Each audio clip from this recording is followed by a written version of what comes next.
It just sounds like you're justifying anti-Semitism, which making me feel. Are you crazy right now? Okay. Why would I do that? You're doing the I'm Hamas thing? I'm not saying it's you're not Hamas, a winner. Hamas might be more popular on college campuses than Congress. Oh, okay. Okay, but anyway, but I looked at a Gallup poll the other day. Dude, this is, I was actually started laughing. You just have to laugh at this. You guys are 23 right now. That's not bad. Higher than I thought. That's high. Yeah. You guys, what is this? Oh my God, May 2024, 13? It means we have room for growth. 13. Yeah. That's you and the Republicans. 13. Yeah, the institution at large. 13 is you poop your pants in front of the whole school. Yeah. February 2024, 12%. Yeah. So it sounds like what was happening that month? If Congress were if Congress were a woman, you probably wouldn't go on a date with her. Is that? Why? She's unpopular. I don't know.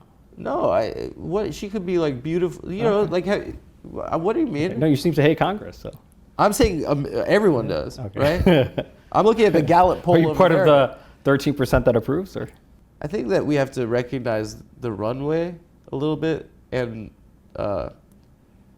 what got us here, maybe. Yeah. You know, seeing the Marine Corps entering the second largest city in America, and seeing the most vulnerable people in society just taken away from their children, and kidnapped, and there are facilities in our country right now surrounded by alligators and stuff. There are facilities where there are cages with human beings in them who have not been afforded any due process.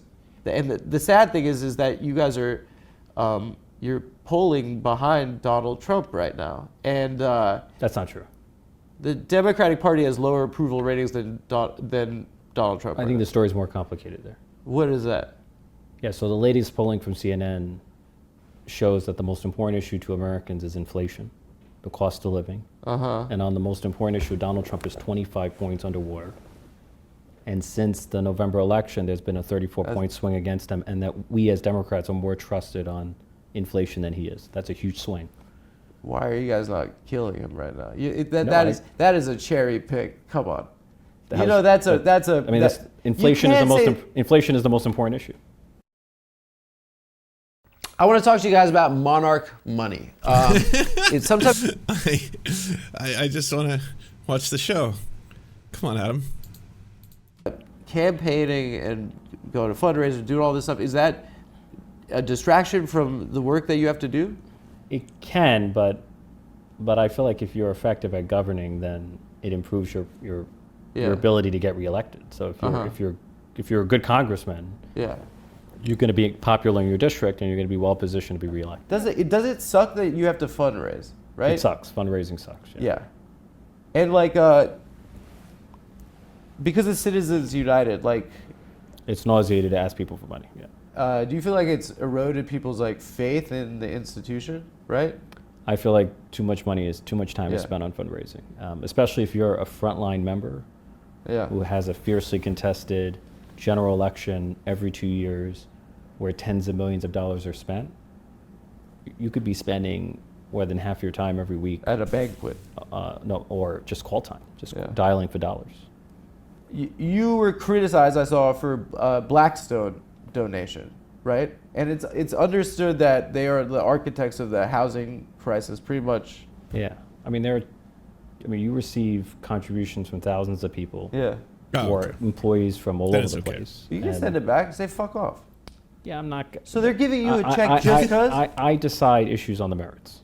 I don't know what others do, but I decide issues on the merits. So it's a just cause check? Just cause. They're just giving you money just cause they think you're nice? I'm pretty sure that even there are lefty candidates who have gotten money from. So Blackstone is the largest single-family landlord in the entire United States. They own about 80,000 plus single-family rental homes across 16 markets. That's pretty wild.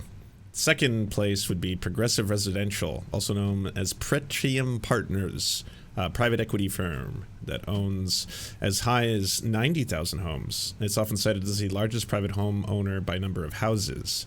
Then comes American Homes for Rent, or AMH. They own and operate over 60,000 homes across the U.S., and they are a publicly traded real estate investment trust, or an REIT. Then comes Tricon Residential, which is a Canadian-based investment firm with 30,000 U.S. homes. Canada owns your asses, and they're focused heavily in the Sunbelt states. Then Cerberus Capital Management, which runs companies First Key Homes, which owns tens of thousands of homes, an estimated 30,000 houses.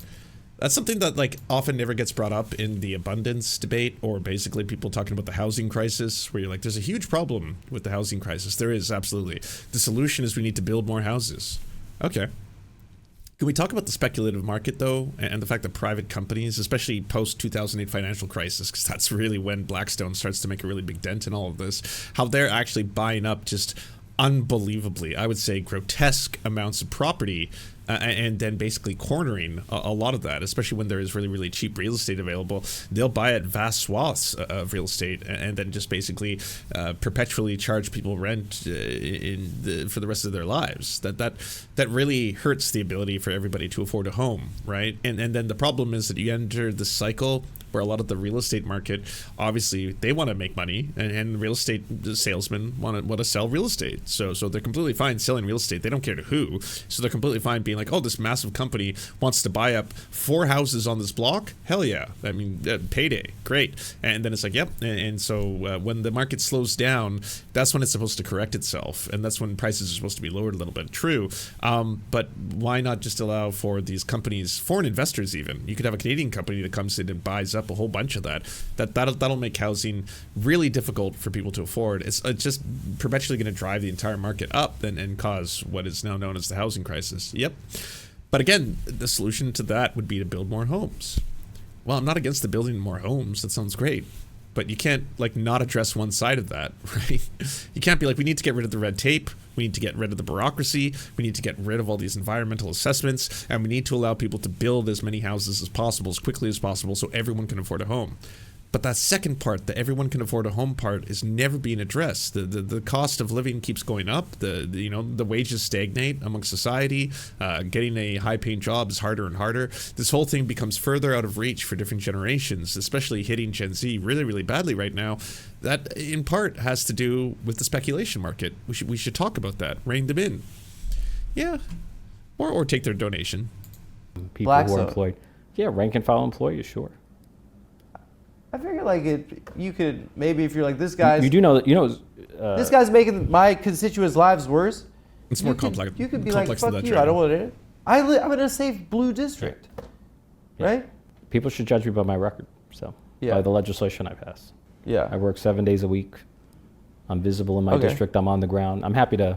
If you ever want to take tours of my district, I'm happy to walk you through my district. So. Yeah, I'd like to. I've been to the zoo in Yankee Stadium. Great. Well, not the actual projects, not the amenities, not the institutions. Yeah.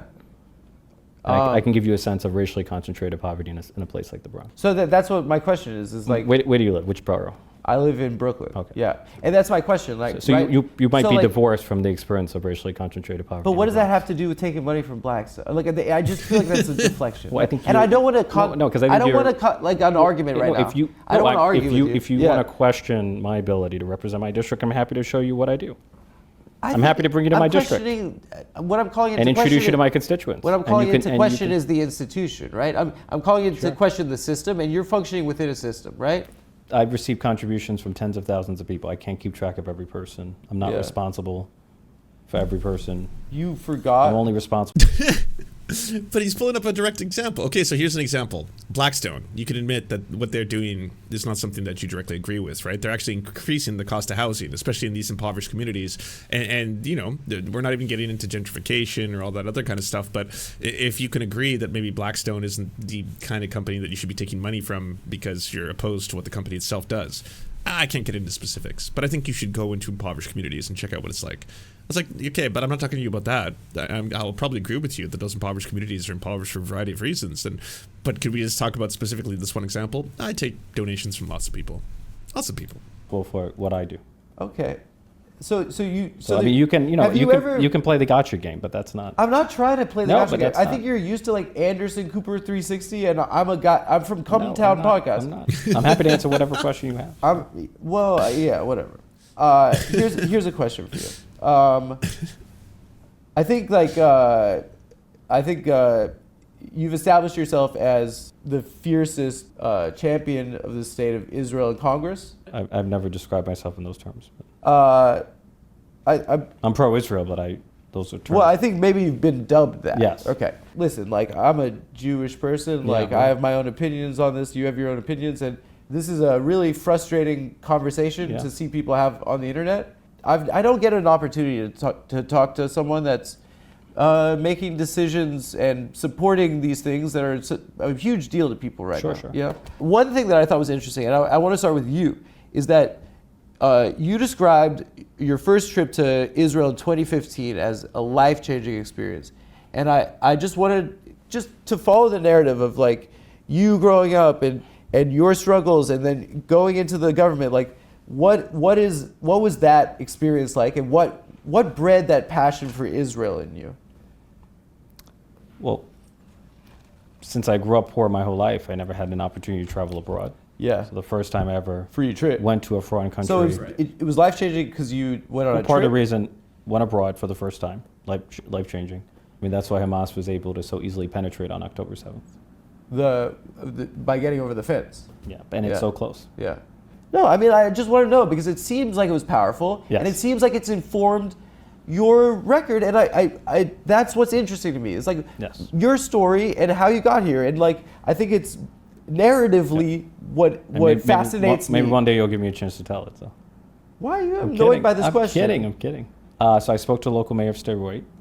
Sderot. Yeah. And he said to me that the majority of his children struggle with post-traumatic stress because families like his live under the threat of relentless rocket fire. And I remember seeing these bus stops doubling as bomb shelters. You know, I come from the Bronx where people live in fear of bullets and guns, but Wow. you know, we in America do not worry about Canada and Mexico firing rockets into American homes and communities.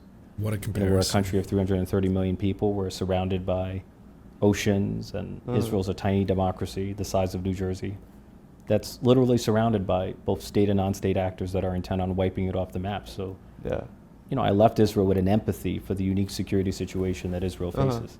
Did you visit the occupied territories while you were there? I went into not Gaza, but I went into the Palestinian Ramallah. So, Yeah, Ramallah. yeah. And what did you see when you were there? You know, we spoke to Palestinians who obviously have a much more critical view of Israel. And And that didn't resonate as much as, like, what was your takeaway from hearing? Look, you're hearing the mayor of Sderot and his children have PTSD, and then this guy's like, Israel's screwing with me. well, look, I'm in favor of a two-state solution. Sure. I feel like the just outcome lies not in the existence of a Jewish state to the exclusion of a Palestinian state, or the existence of a Palestinian state to the exclusion of a Jewish state. It's the coexistence of both. So I think So an I want to see ethno-state. the struggle, both the And an Israeli occupied and territory. the Palestinian struggle for self-determination to be reconciled in the form of a two-state solution. A big topic nowadays is campus anti-Semitism. Yeah. You've spoken out against it. I just want to know what you identify as the examples of this type of anti-Semitism in elite academic institutions. Yeah, so there were students at a CUNY Halal Yeah. where you had a violent, what I thought was an aggressive mob following them to a kosher restaurant in the heart of New York City. And What were they doing, the mob? What was the mob doing? just following them, and then barricaded the restaurant and They were like chanting? hurled insults at the patrons and slamming the windows. You know, much of it is captured in video footage. Yeah. And, you know, harassing people simply for being pro-Israel Jews, to me, is wrong. Is there any other examples? Like, there's a restaurant. I mean, it's just like all we're hearing about is campus anti-Semitism, I mean, radical. Like, is there a link between Hamas and the protests? Like, is that Well, established? there are students who have faced harassment and intimidation because of their beliefs. There are students who feel inhibited from expressing their Jewish or Zionist identity because of the atmosphere of intimidation or harassment on college campuses. You should speak to this. How have they? Are you denying that there's any campus anti-Semitism? Or? Well, I'll give you an example. I know a younger person that went to UCLA and was attacked, and is Jewish, and was with a group of Jewish people at a protest, and they were attacked by the Proud Boys. Okay, that's an anti-Semitic incident. No, but the Proud Boys were there for Israel. And those are the guys that did The Proud Charlottesville. Boys are there for Israel? Yeah. I mean, I think of the Proud Boys as like white nationalists and white supremacists. I'm telling you right now. Well, I didn't go the way you wanted. We're anti-Israel, but okay. Listen, I'm like a comedian, right? Like, I hate when comedians, especially on the internet, like speak from a position of authority with like about crap that they don't know about. You know, this is one topic I feel like I can speak on, and on college campus anti-Semitism. No, on anti-Semitism and in general, because you haven't been in college how long? Probably 2 decades, right? I'm telling you, on my experience of anti-Semitism the last 2 years. But the last 2 years have felt different. Why would he respond with, but you haven't been to college in a couple of years? He's speaking because he's saying that I'm a Jewish person, so I should probably, have some experience, specifically speaking about racism directed towards Jewish people. America. And I don't know if you've been on Twitter recently. Now, a ton of people are questioning the validity of the Holocaust having happened. Yes. Can you tell me with a straight face that those are the 18-year-old kids at Columbia that are doing that? The 18-year-old kids at Columbia? Are they doing those posts about the Holocaust never having existed? You know who's doing it. No, we disagree here. You think that it's the... You don't put words in my mouth. It's people on the right. Let me tell you, you're suggesting that there's. You're suggesting there's no. You're suggesting there's no one on the far left that denies the Holocaust or downplays the Holocaust. That's an absurd. What are statement. you're doing moot court right now? I'm telling you what it's like to be my experience being Jewish. But there are others who have a different. I'm trying to see. Why is one better than the other? Why is one more important than the other? I'm trying to share with you. You're in the government. I don't get a chance to talk. Of course. Okay. I think hatred of Jewish people has exploded in this country, and I think it's because it's of our support of what looks to be an absolute brutality. And I think that you think that's a justification for anti-Semitism? Here's the thing: you think Israeli government policy is a justification for anti-Semitism? My view is there's no justification for anti-Semitism. I think that there's that's not what he said, though. He's not saying that this is a good thing or that this is a justifiable thing. He's saying that this is a bad thing. And I think a result of it is this constant conflation between the state of Israel and all Jewish people, where, there isn't the same level of vile, racist statements coming out of the left. He's saying when people target, college protesters, when people go after the groups that are basically advocating for an end to genocide, they're opposing the actions of the Israeli government. And those same people, oftentimes in those protests, are, multi-ethnic, multi-religious. There are Jewish people who are in those protests. There are Muslim people. There are atheists, black people, white people, etc. Those are the people on the college campuses, the students who are effectively saying no pride in genocide, no support from the university to be funding the Israeli war machine. That's where that's coming from. When you're talking about, people who want to enact violence towards Jewish people simply for existing, people who deny the Holocaust, people who spread vile anti-Semitic conspiracy theories about Jewish people controlling the media and other stuff like that, or that is coming from the right. Those are right-wing neo-Nazis or far-right extremists or Christian nationalists, and this conflation does have, the dangerous potential to accelerate that. Zero justification for anti-Semitism. Okay, you're deflecting again. I'm not deflecting. That's my position. What does it look like to have a flag with a Jewish star and I'm Jewish, and for kids to be starving right now? Why is my government? I don't want to do this fight. Let's not do like a yelling at each other thing. I really just, for me, I had the experience of. It just sounds like you're justifying anti-Semitism, which making me feel. Are you crazy right now? Okay. Why would I do that? You're doing the I'm Hamas thing. I'm not saying it's you're not Hamas, a winner. but I'm not. I think there should be. We'll do a different tack. Israeli government policy should have no bearing on.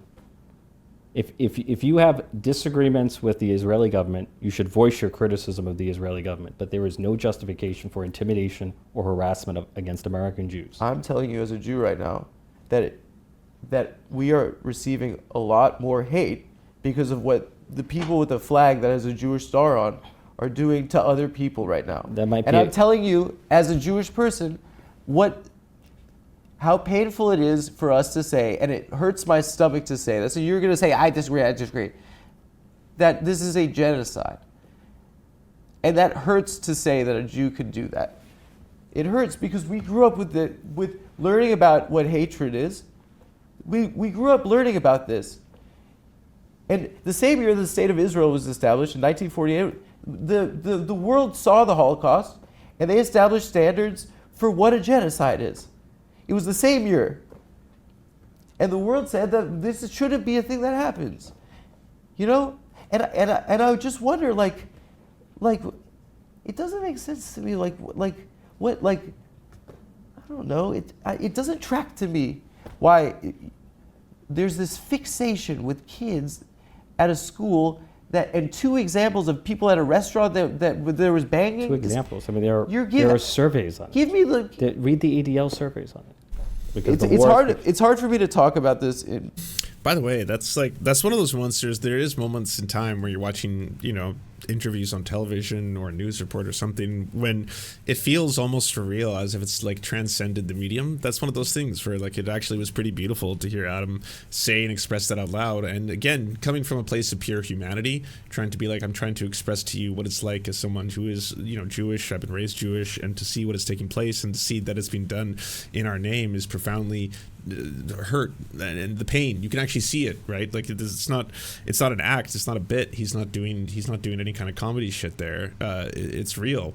And then to be met immediately with, oh well, you can just look at the stats on the real anti-Semitism and how that's coming off of college campuses, and it's like there has absolutely been, especially if he's bringing up the stats with the ADL or just the stats of the rise in anti-Semitism in the United States. Yes, those numbers are out of control right now, but it's for a handful of things. One, there's been a conflation with criticism of Israel with anti-Semitism, which again is what Adam is trying to call out and saying that that's dangerous just in and of itself. And the fact that you're trying to equate those 2 things can have a devastating and damaging effect. And honestly, people should listen to that, and they should actually take that to heart rather than just try and pass, talking points and be like, oh, just go check out the stats. Go look at the numbers. In public, because you're being a dick. That's mean. No, I'm not being mean. I'm just clear it's an emotional topic. All right, I'll share with you what happened. I'm not. I lived there. I don't intend to be mean, so. Sir, I lived there when I was 18, and I grew up a Zionist. And we were told, and our whole community in this country is told, that we have to defend Israel and love Israel because it will stop the Holocaust. It will stop another Holocaust from happening. And my dad was born in 1951. That was 6 years after these atrocities. His friends' parents, he knew these people that had been through this hell, these skeletons. And it terrified us. And the understanding in our community is that we have to defend Israel. But I lived there, and I went to a settlement at the end of my year there, and I looked down the hill at a Palestinian village, and I saw how they lived, and I turned back and I looked at the settlement and saw how they lived. And people live in a world where they're demeaned and dehumanized and surveilled constantly by people and this isn't in Gaza, by people in SWAT team outfits with semi-automatic weapons, and that's what the world is seeing. And you keep telling me that the problem is someone's getting yelled at a restaurant? I'm sorry. You're conflating 2 different issues. So I don't Please. Me saying this to you right now will hurt people in my own family, okay?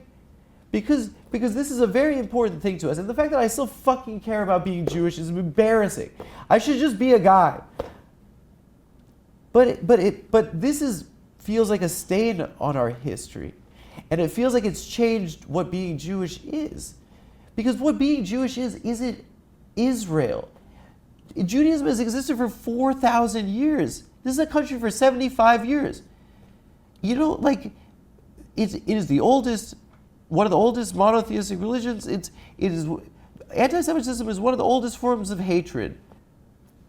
People in my life are going to be mad at me about this, but I'm saying this because I am Jewish. And I don't understand why you would be. Look how you define. I want to. I feel like I'm here to be lectured, not. Shut up. That's not nice. You can't talk that way. Why are one set of Jews more poor than others? No one's saying any. What happened? You went to the beach in Israel? What, you went to a restaurant or something? Yeah. A nice restaurant? No. Like, listen. Never even been to the Tel Aviv Pride Parade. So. This is the year 2025. Yeah. The world is seeing something that looks terrible, and it's being done in my name, and I don't know what to do. But the war began on October 7th. No, it didn't. Yes, it did.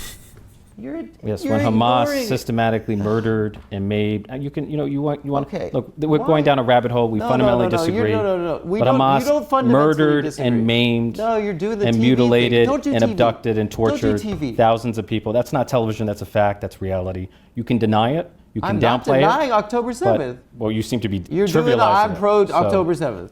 You're doing I'm pro Hamas. I never said you were pro Hamas. You're putting words in my mouth. It is. But you seem to be downplaying it.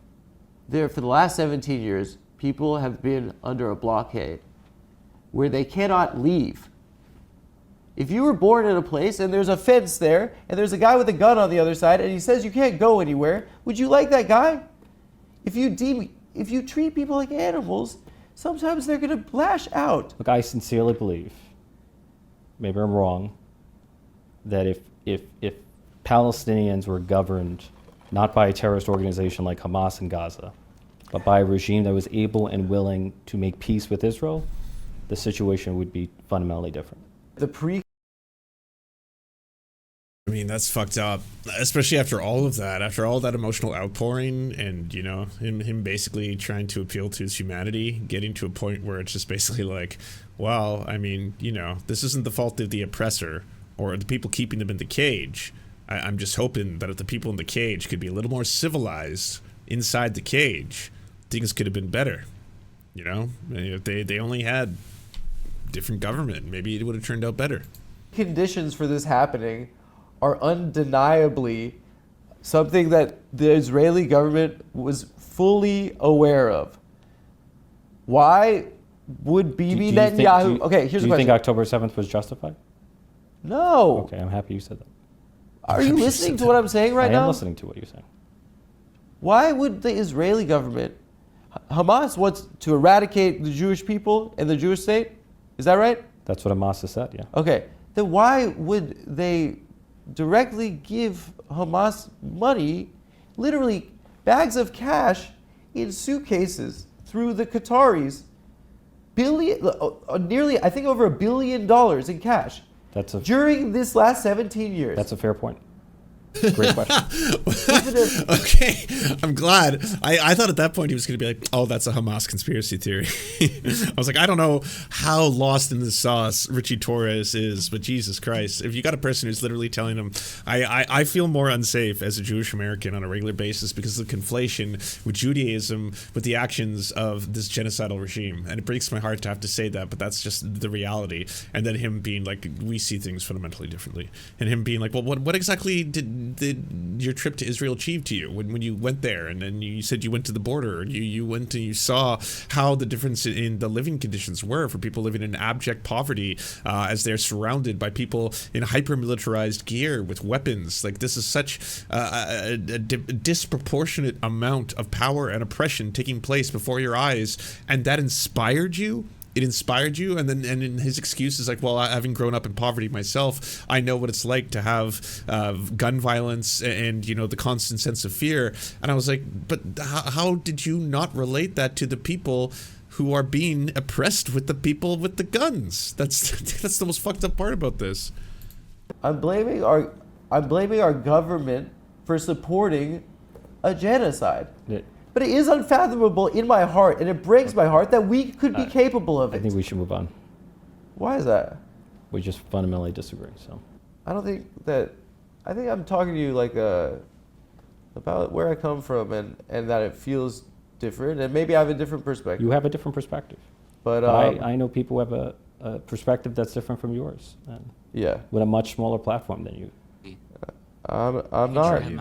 I hate this conversation. I know. You know, I have it with my family. You know, it's not something, and I love my family. If it were up to me, we would not be having this because we're speaking a foreign language. My family grew up in South Africa, right? We were like Jews from Eastern Europe that Literally, we thought we were going to Ellis Island. Tenacious Raz, thank you for the $5. Why don't Torres and all just stay on CNN? Why are they trying to act like they can Rogan it up? They come on to shows like this and say that we just disagree.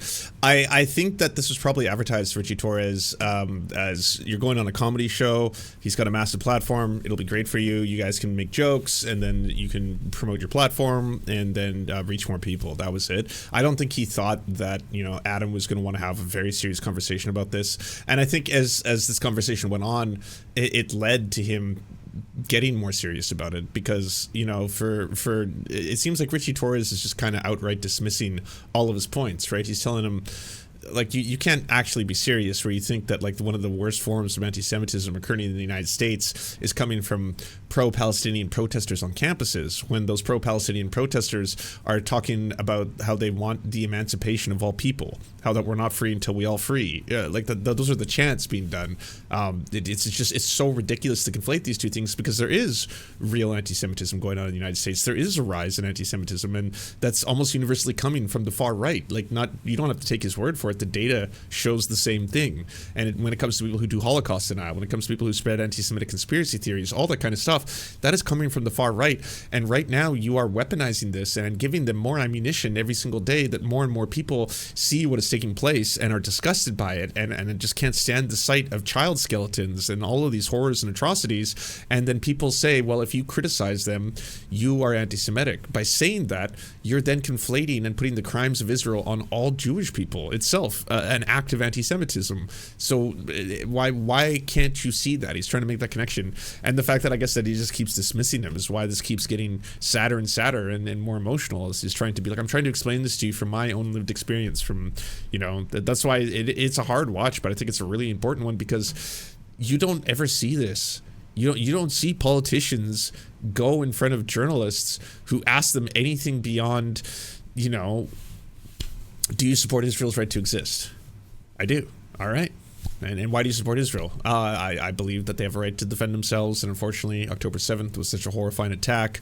If you're unaware of this, it was the worst attack on Jewish people since the Holocaust, and that's why we need to do everything we can to make sure that they have all the tools necessary to defeat and destroy Hamas. Talking point after talking point, same things over and over and over again. You never see this. Like, this is one of those ones where it's just like it's gotten to a point where now comedians are the ones having to, like, drop the comedy, drop the act, stop being silly for 2 seconds, because, like, that's what the moment calls for, and just be like, I got to appeal to your humanity here, man. Like, can you not just turn it off for 2 seconds? The politics, the canned responses, the saying the same things over and over until you start to believe them. Do you still believe them? Even now, after everything that's happened, can you still sit there and believe it? My grandma, all the grannies stayed. And my parents' whole generation of South African Jews left. And when I was a kid, like, growing up, I used to write all my, who's my hero essays on Nelson Mandela. And he was like a hero of mine, right? And he was also, you know, in prison, and, you know, for terrorism too. I don't want to get it. You're gonna go, Hamas is what? I don't want. I'm not debating Hamas is good. He was called that, and he went to my synagogue after he got out of prison, Madiba, and he spoke to, like, all the grandmas who, like, were still there. They didn't have to fucking move because black people could vote. And he said, tell your kids to come back because we need them to build our country. I don't know. I think that I don't see what's wrong with people being afforded the right to vote. Do you think that's what Hamas means when it says free Palestine from the river to the sea? To me, it seems like maybe if there's a recognition that people were cleared off their land in 1948. But there are those who only want a Jewish state, and there are those who only want a Palestinian state. Then they could fuck off. And we should be advocating for the coexistence of a Jewish state and a Palestinian state. Why can't I continue to believe the two-state solution ultimately is the inevitable path forward. That is fine. One of those two states is being wiped off the face of the earth right now. Every minute we spend debating this, or that liberals spend touting that line, is more people who have starved to death. Like, there's an actual full-blown extermination taking place. Whereas the United States, Canada, the UK, Britain, France, all these countries, Germany, we don't recognize a Palestinian state formally. But we keep saying that we believe in a two-state solution. We just won't recognize one of those two states. And now some of them are starting to be like, oh, you know what? Maybe in the future we will. Maybe in the future we will do that. Maybe that's what this is calling for. Maybe things have gone so far that we might even recognize the state of Palestine. But we're not going to do it yet. And there's going to be some terms and conditions. And obviously, this can only come with the, of course, full and total destruction of Hamas. But in the future, we should. And we will also say that we believe in a two-state solution at the same time. The paradox of it all. It's stupid. There were 1,000 Jews who were murdered before the establishment of Israel, like a half a century before the establishment of Israel. Half is 1,000 Jews. Yeah, they were killing each other, Jews and Palestinians. Yeah, the Hebron massacre. It doesn't make sense to me. This in 2025. The only point was there was violence against Jews before the establishment of the state of Israel. There was violence against Palestinians, and there was an ethnic cleansing in 1948. I mean, the Hebron massacre. What are you talking about right now? You're in the government. Listen,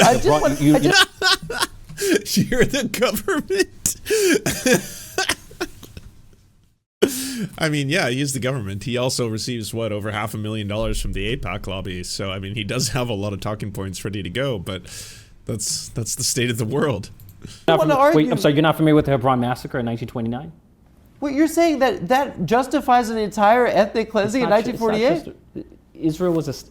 Whoa, this isn't even a good argument. Hold on. Israel... What are you talking about? I didn't realize we were debating.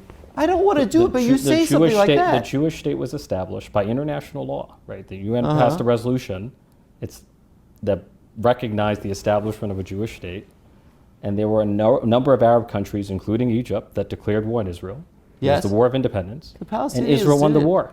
The Palestinians didn't declare war on them. There were just people that were living there, and they were kicked off their land. By the way, there were either 800,000 Jews that were ethnically cleansed from the Arab world. Do you know what? There were Jews. You know how many Jews there are not in the by Arab the world? Palestinians. Almost none. I'm not talking about I'm talking about the broader Arab world. So why do the Palestinians have to bear the responsibility of the Algerians kicking the Jews out? Yeah, I know. I was like, what is this? Just like the sins of Arabs all Palestinians should suffer for? Is that the argument here? It's so grotesque. You can relitigate. Why do the Palestinians bear the responsibility of Egypt invading in 1948? Israel's been a state for 77 years. Bro, it's so depressing what you're saying right now. You're proposing to undo an established state? No. I know people that live there. I have family that live there. I don't think that they should leave. What are you proposing? I'm proposing a democracy. I'm proposing an extensive demographic study of what was taken and what was lost, extensive reparations for what that was taken, and a truth and reconciliation process where we can end this shit. What we're seeing right now is that members of the Israeli government are talking about clearing that shit out. And Trump, our president, is talking about putting a fucking jet ski museum there. And that's the reality right now. That is the far right, yes. That's the view far that right? I reject. So what the far right? I'm talking about the government and the generals that are in charge of Israel. The Ben-Gavirs, the Smotriches of the world, that's a view that I reject. They're the cabinet. Yes, and I reject them. That's what Hamas is saying they want to do to Israel.